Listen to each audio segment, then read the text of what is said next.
반갑습니다. 한 주간 건강한 모습으로 또 이렇게 잘 생활하시고 다시 만나 뵐 수 있어서 너무나도 기쁩니다. 오늘 하나님께서 우리에게 들려주실 말씀은 민수기서, 구약성경 민수기 구약 230쪽 되겠습니다. 민수기는 모세오경에 창세기, 출애굽기, 레위기, 민수기, 신명기 그 중에 한 권이죠. 민수기 구약성경 230쪽입니다. 민수기 20장 22절로부터 29절까지 우리가 함께 찾으셨으면 우리가 한 절씩 교독하시겠습니다. 이스라엘 자손 곧 온 회중이 가데스를 떠나 호르산에 이르렀더니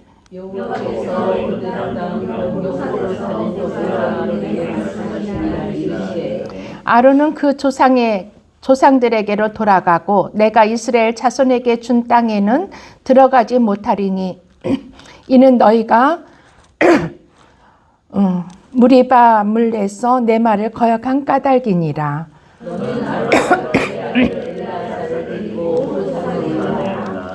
아론의 옷을 벗겨 그의 아들 엘르아살에게 입히라. 아론은 거기서 죽어 그 조상에게로 돌아가리라. 모세가 여호와의 명령을 따라 그들과 함께 회중에 붙어서 호르산에 오르니라.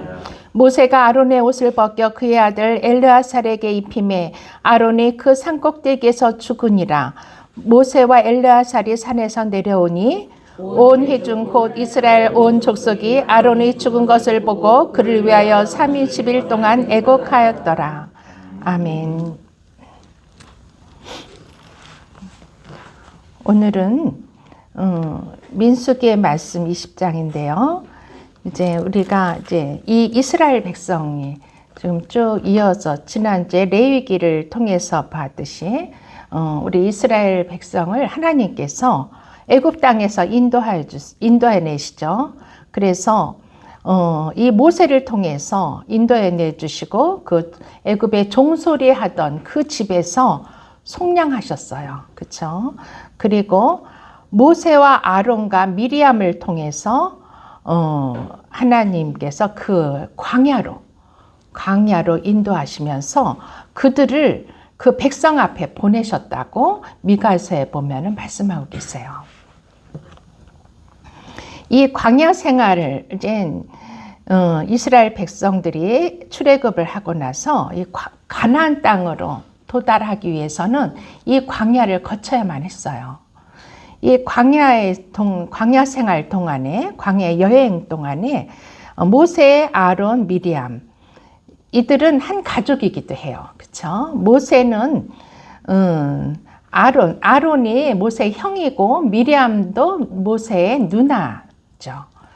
이 가족이 이 백성을 인도하기 위해서 하나님께서 세워주신 리더들이에요.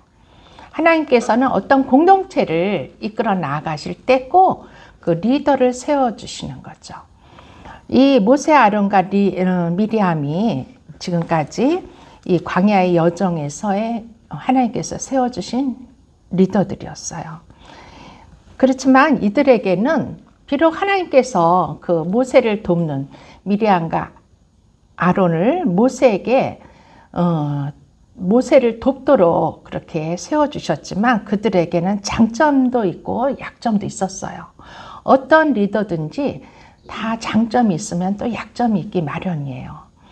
그런데 이 미리암은 이 20장 첫머리에 보면은 이미 신광야에 이르러 가데스에 이르렀더니 이 이스라엘 자손이 광야 생활을 할 때 신광야에 이제 나오면서 가데스에 이르게 돼요. 이따가 성경 공부할 때 그 지도를 한번 보여드릴게요. 출애굽을 하면서 이제 모세가 그 백성들을 이끌어 광야로 나왔지만 그 광야에서 하나님께서 그 광야를 쭉 그 길을 인도하세요. 그렇지만 또 인도하시기도 하고 또 가시던 길을 또 변경하시기도 하면서 그 광야에서 40년을 방황하게 하죠.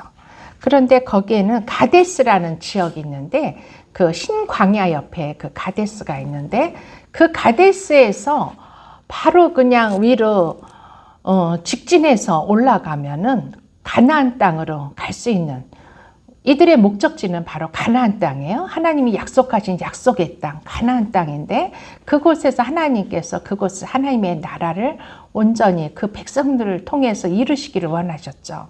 그리고 그곳에서 이 백성들을 복주시기를 원하셨기 때문에 그들의 목적지가 가나안 땅이었는데 바로 위로 그 가데스라는 지역에서 바로 위로 올라가면 가나안 땅으로 쉽게 들어갈 수가 있었어요. 그런데 그때 에돔 지역이, 거기는 이제 그까지 가기까지는 에돔이라는 강대한 그런 부족이 있었기 때문에 그를 두려워해서 그곳에 가지를 못하고 돌아 가게 되죠.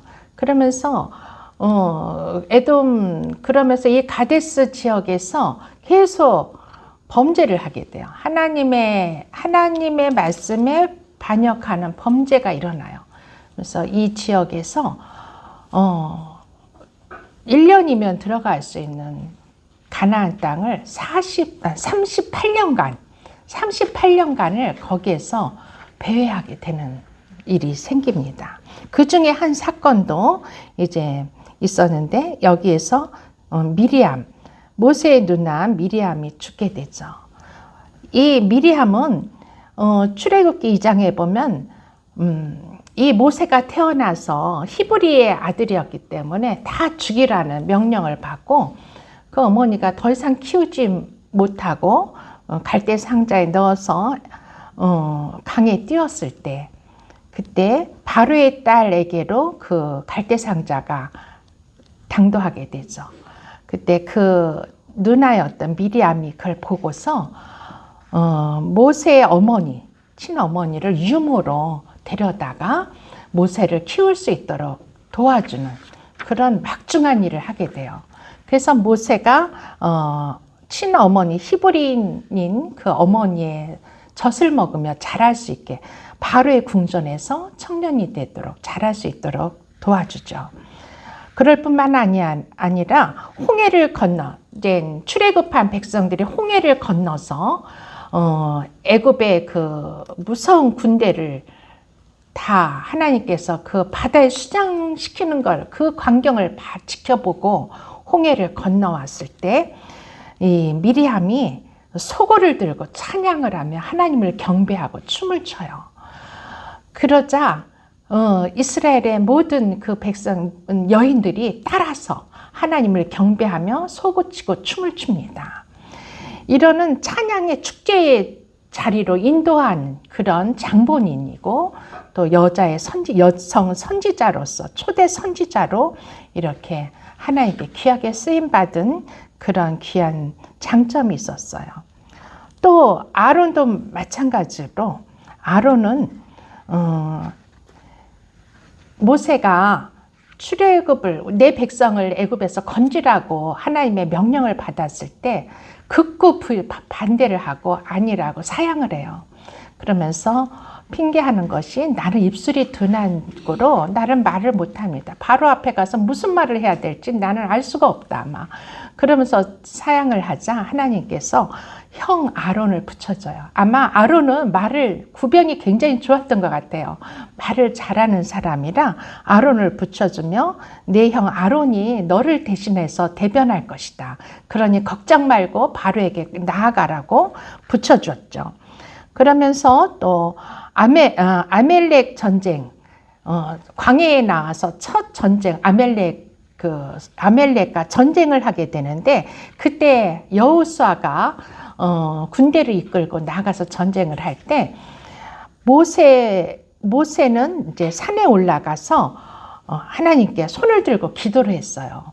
그때 아론과 훌이 모세를 따라 산에 오르고 모세가 손을 올리고 기도했을 때 여호수아는 아멜렉을 쳐서 이기고 또 손이 피곤하여 손이 내려가면은 또 아멜렉이 이스라엘 군대를 치고 이러는 것을 반복하게 되자 아론과 훌이 모세의 양팔을 받들어 들어 올리면서 끝까지 그 전쟁이 끝날 때까지 그 일을 했어요.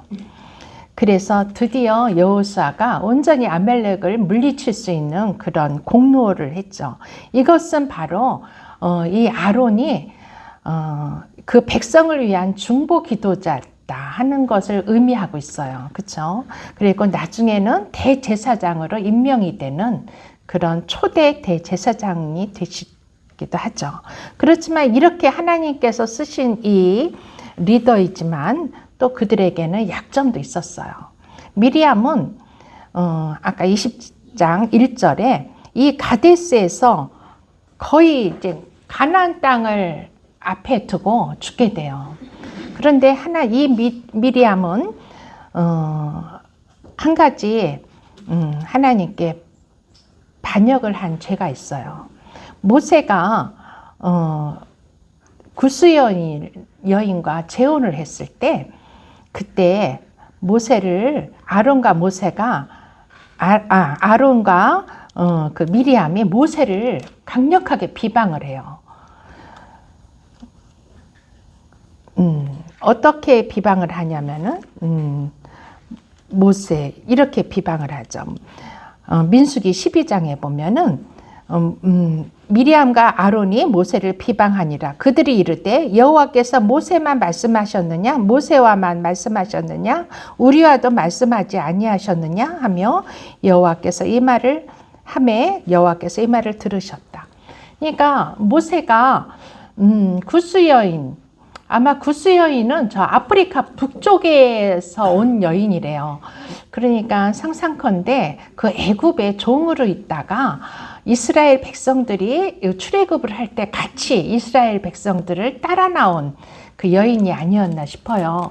그렇다면 아마 하나님에 대해서 잘 알고 있고 하나님을 믿는 이스라엘 백성들을 굉장히 존중하고 그랬던 여인이라 모세를 굉장히 경외하며 진짜 하나님처럼 따르지 않았을까 그렇게 생각이 돼요. 그러니까 얼마나 예쁘면 모세가 아내로 삼았겠어요. 그랬는데 이제 이 형과 누나가 비방을 하는 거죠. 모세, 너 왜 그렇게 하냐? 또 더군다나 그 시커먼 여인을 왜 우리 집안에 드리려고 하냐? 그러자 아니다, 이 여인은 하나님의 딸이다. 나를 도와서 하나님의 일을 할 사람이다. 이렇게 말씀을 했겠죠. 또 모세가 하나님께 물어보지 않고 이 여인을 받아들일 리는 없었을 거예요. 모세는 항상 하나님과 대면하던 자예요. 그랬는데 아니 너만 하나님과 대면하고 하나님이 너에게만 말씀하냐? 우리에게도 말한다. 이러면서 이제 모세를 비방한 거죠. 그런데 하나님께서는 이 말을 다 들으셨어요. 그리고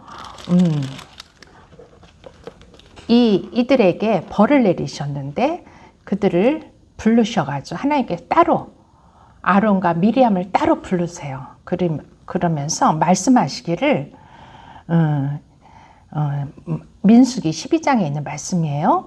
이르시되 내 말을 들으라. 너희 중에 선지자가 있으면 나 여호와가 환상으로 나를 그에게 알리기도 하고 꿈으로 그와 말하기도 하거니와 내 종 모세와는 그렇지 아니하니 그는 내 온 집에 충성함이라.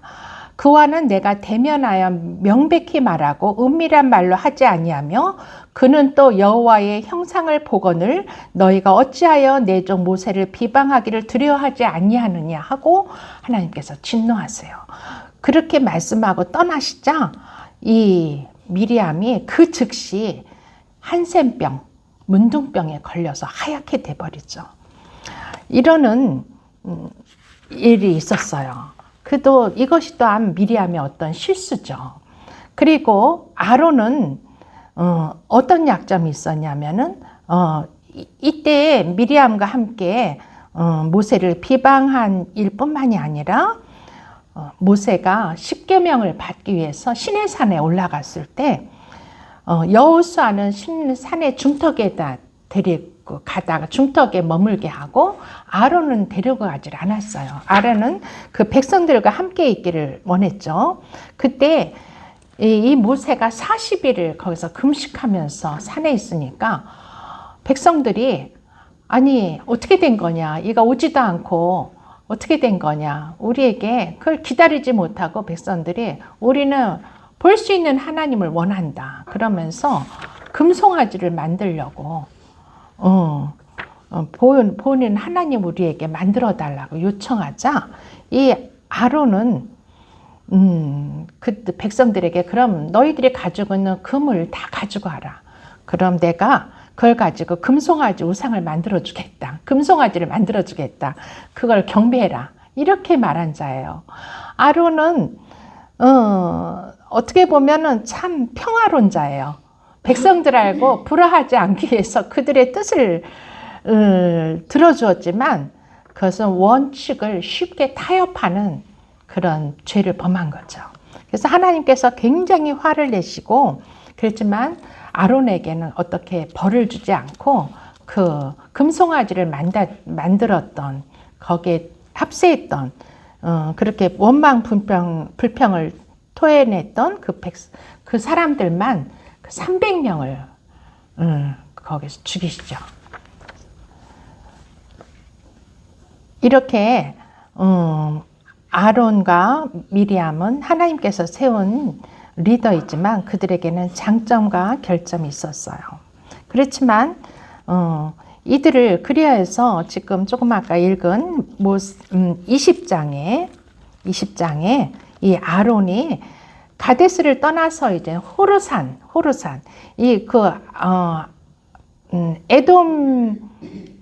에돔이 있는 곳으로 에돔 땅을 중간을 통과해서 가나안 땅으로 못 가고 에돔 왕이 반대했기 때문에 거기서 그냥 전쟁을 치르고라도 하나님께서 우리 함께 하신다는 걸 믿고 전쟁을 치르고 바로 그냥 가나안 땅으로 갔어야 되는데 그렇지 않고 에돔 땅을 이렇게 비켜서 저 옆으로 우회해가지고 모압 지방 쪽으로 가는데 그 가다 보면 호르산이 있어요.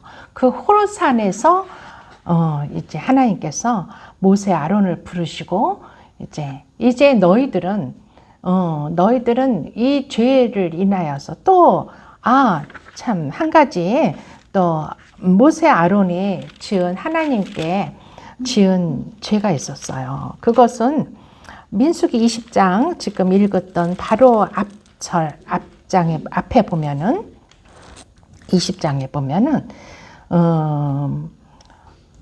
무리바 물 사건이 있어요. 백성들이 물이 없다고 아우성치면서 광야에서 이렇게 모세와 다퉜어요. 20장 4절에 보면 너희가 어찌하여 여호와의 회중을 이 광야로 인도하여 우리와 우리 짐승이 다 여기서 죽게 하느냐. 너희가 어찌하여 우리를 애굽에서 나오게 하여 이 나쁜 곳으로 인도하였느냐. 이곳에는 파종할 곳도 없고 무화과도 없고 포도도 없고 석류도 없고 마실 물도 없도다.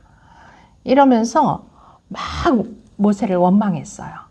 이 백성들이 다 없대요. 그냥 다 없대는 거야. 지금까지 하나님께서 다 주셔서 살아왔는데 지금 38년가량을 이곳에서 살아왔는데 또 없다고 아우성을 치는 거예요. 이 모습을 보면은 참으로 우리가 없다고 하는 것을 하나님이 얼마나 싫어하시는지를 알 수가 있어요.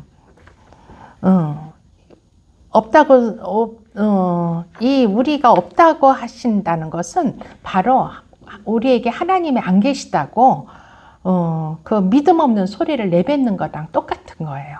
우리의 원망 불평 뭐도 없고 하다는 거. 우리 툭하면 그렇게 많이 하는데 돈도 없고 시간도 없고 건강도 없고 나는 없는 거 투성이네 하고 우리 믿음의 사람들이 하나님을 모시고 있는 우리의 믿음의 사람도 우리의 말로 입술로 이렇게 하나님께 범죄하는 경우가 저나 여러분이나 수시로 있게 되죠. 그렇지만 이 없다는 소리를 이제는 끝장내야 돼요.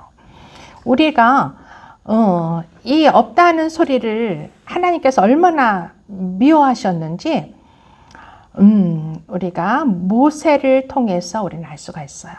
하나님은 이렇게 없다 하지만 그래도 하나님은 거룩하신 분이고 하나님은 긍휼을 베푸시는 분이라 모세에게 말씀하시기를 지팡이를 가지고 내 형 아론과 함께 회중을 모으고 그들의 목전에서 너는 반석에게 명령하여 물을 내라. 내가 그 반석이 물을 내게 하여 회중과 그들의 짐승에게 마시게 하라. 이렇게 하나님은 다시 한번 그 긍휼을 베푸세요. 그때 이럴 때 반석에게 명하여 물을 내라. 그렇게 말씀하세요. 예전에 또 한 번 이렇게 물을 준 사건이 있죠. 이때는 모세에게 지팡이로 그 반석을 쳐서 물을 내라고 하셨어요. 그런데 이번에는 지팡이로 그 반석을 치라는 말이 없으세요. 그냥 반석에게 명령하라. 네 말로 해라. 그래도 반석에서 물이 나올 것이다. 이 말씀이세요. 그런데 이 모세는 이 백성들과 다투었다 그랬잖아요. 다투면서 화가 막 머리 끝까지 난 거예요. 언제까지 이들은 이렇게 원망 불평을 하나. 화가 나고 그러면서 하는 말이 모세가 회중 앞에 이렇게 말해요. 그들에게 이르되 반역한 너희여 들으라. 우리가 너희를 위하여 이 반석에 물을 내랴? 이렇게 반문하고 있어요. 우리가 너희를 위해서 이 반석에서 물을 내랴? 이 반석에서 물을 내시는 분은 누구세요? 오직 하나님이신데 우리가 내랴 하고 벌써 이렇게 이제 지도자로서 많은 일을 하다 보니까 자기 의의가 높아진 거예요. 모세와 아론이 하나님의 일을 한다고 생각을 하는 거죠. 그렇게 해서 주권자 되신 하나님을 마음속으로 무시하게 되는 거예요.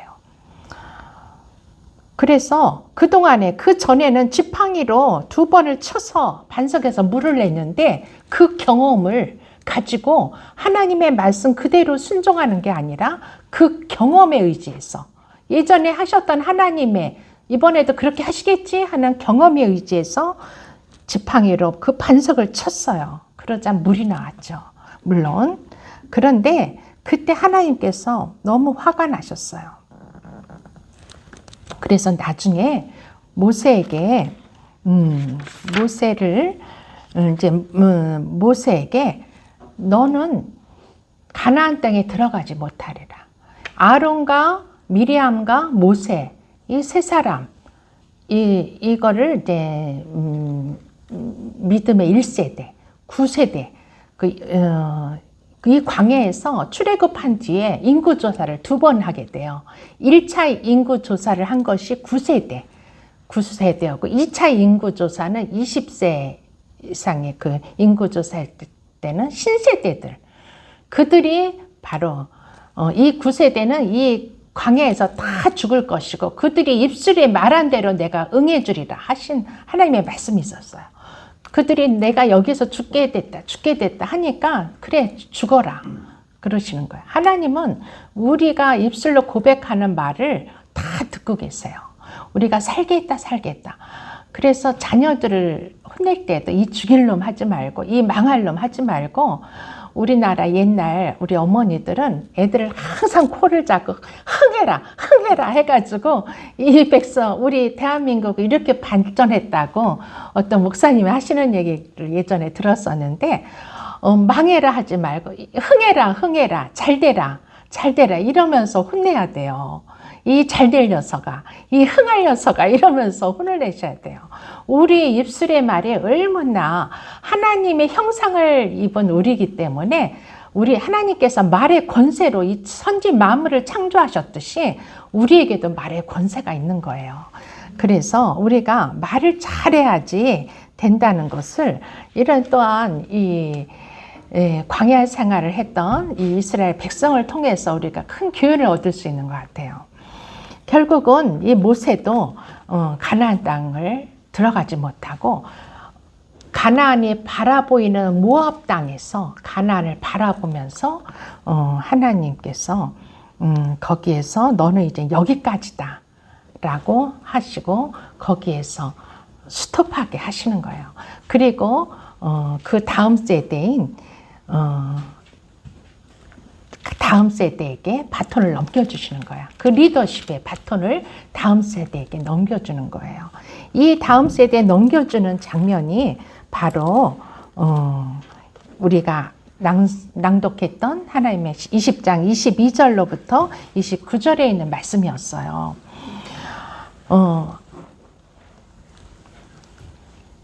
하나님의 공동체, 어떤 공동체든지 어떤 비전이 있어야지 그 공동체가 살아 움직일 수가 있어요. 이 하나님의 공동체인 이 이스라엘 백성들은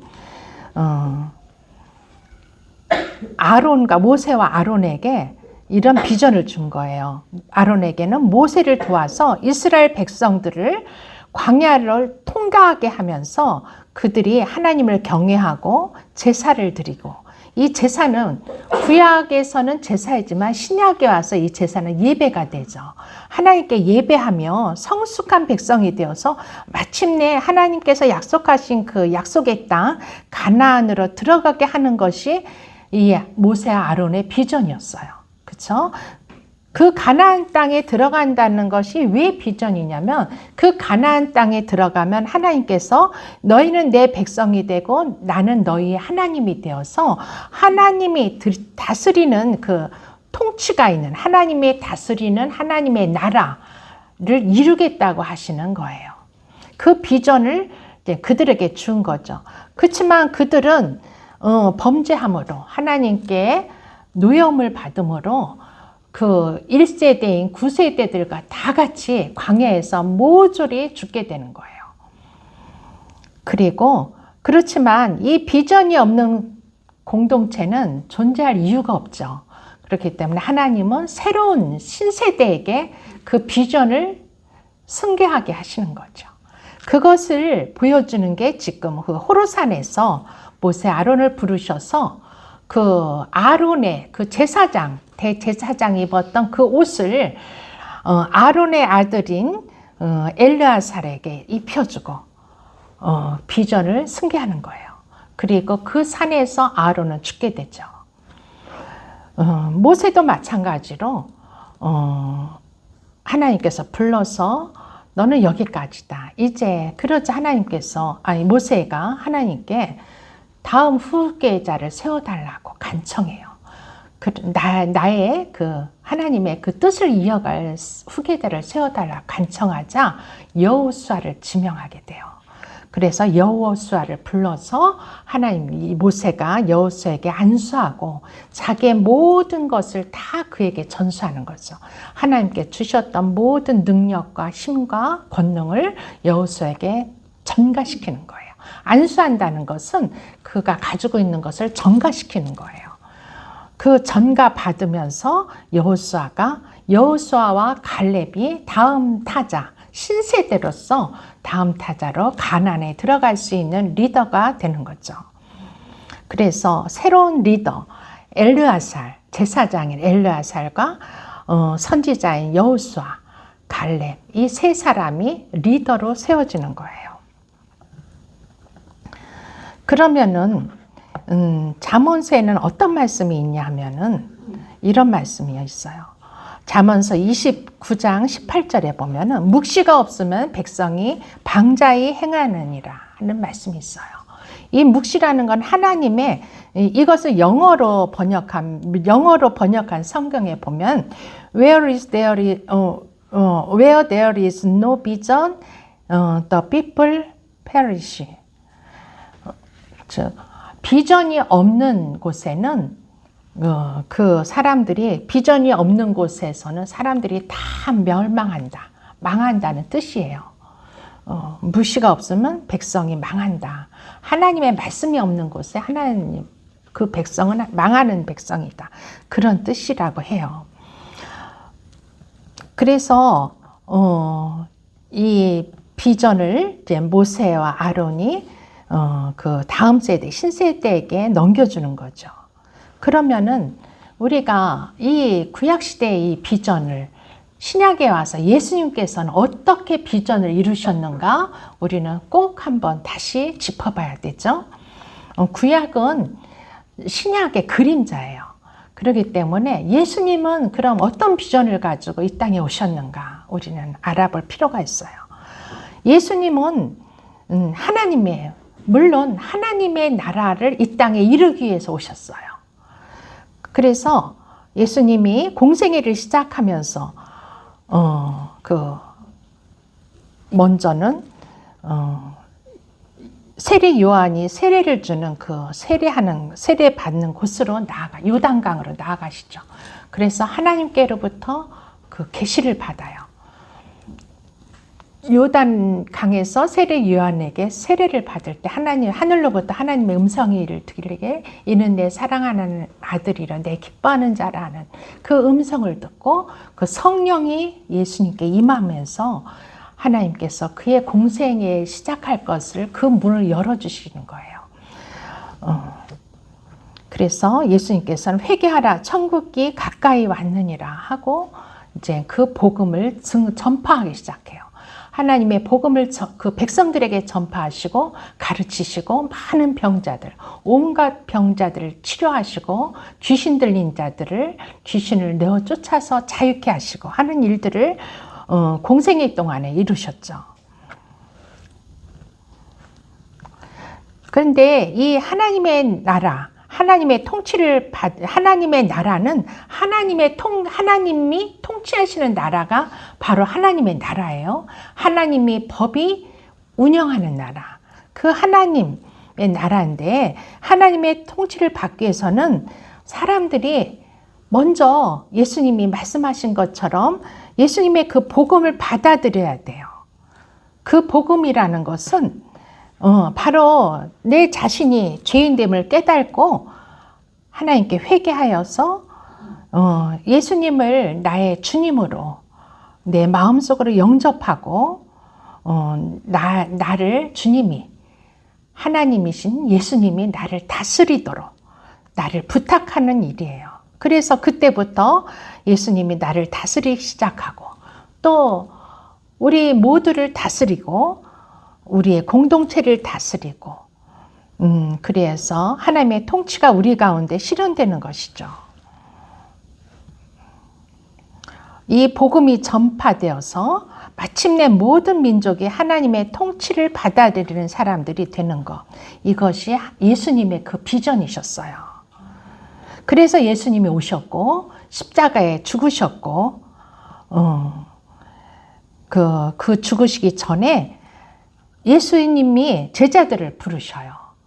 그러셔서 그 비전을 제자들에게 승계시키시는 거예요.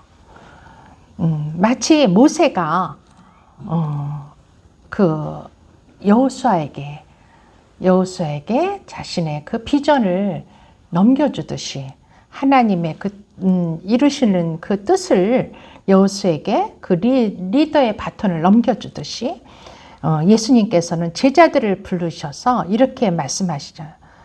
너희는 가서 모든 민족으로 내 제자를 삼으라. 가서 복음을 전하고 예수를 믿게 하고 믿는 자들이 모인 공동체가 하나님의 나라를 확장하게 하는데 헌신하라. 이러는 말씀을 제자들에게 당부하시는 거예요. 이것은 우리가 지금 성경 통독을 통해서 알듯이 마태복음, 마가복음, 누가복음 제일 마지막 장에 보면은 예수님께서 제자들을 불러 모으시고 이 사명을 맡기시는 그런 말씀이 있어요. 그걸 보시면은 더 구체적으로 잘 알 수가 있죠. 이 비전 때문에 사도행전에 가서 교회가 탄생하는 거예요. 그리고 오늘날 우리 미라클 교회들이 이 비전을 이루기 위해서 존재하는 거죠. 우리는 이런 비전을 가지고 오늘도 예배하고 하나님께 나오고 하나님의 뜻을 이루기 위해서 함께하는 공동체인 거예요. 믿음의 공동체인 거예요. 너무나도 소중하고 하나님 보시기에 이 교회는 예수님의 머리가 되시고 우리는 예수님의 몸인 거예요. 그래서 하나님의 눈이 우리를 불꽃 같은 눈동자로 지켜보시고 우리 함께 하시고 우리의 연약할 때 우리를 도우시죠. 우리가 예수의 이름으로 하나님께 구하면 다 들으세요. 그리고 모세가 기도했을 때 하나님께서 그를 대면하시면서 모든 것을 이루신 것처럼 우리에게도 똑같이 오늘날 우리에게도 응답하시는 하나님이신 거예요. 우리는 세상 사람과 구별돼서 거룩한 백성으로 우리 교회에 부르셔서 교회 공동체 일원으로서 하나님의 나라를 성취해가는 우리 한 사람 한 사람이 되도록 하나님께서 각자에게 사명을 주셨어요. 우리는 있는 곳에서, 우리의 가정에서, 우리의 직장에서, 우리의 삶의 터전에서 하나님의 뜻을 이루는 거룩한 백성이고 하나님의 제사장인 것이에요. 오늘날 아론이 제사장인 것처럼 우리가 바로 제사장인 거예요. 우리 한 사람 한 사람이 하나님의 제사장으로 하나님께서는 세워주신 거예요. 이런 귀한 비전을 여러분과 저와 여러분이 나누는 귀한 공동체가 되시기를 축복합니다. 아멘. 우리 이 말씀을 다시 묵상하시면서 하나님께 나아가서 기도하시기를 부탁드립니다.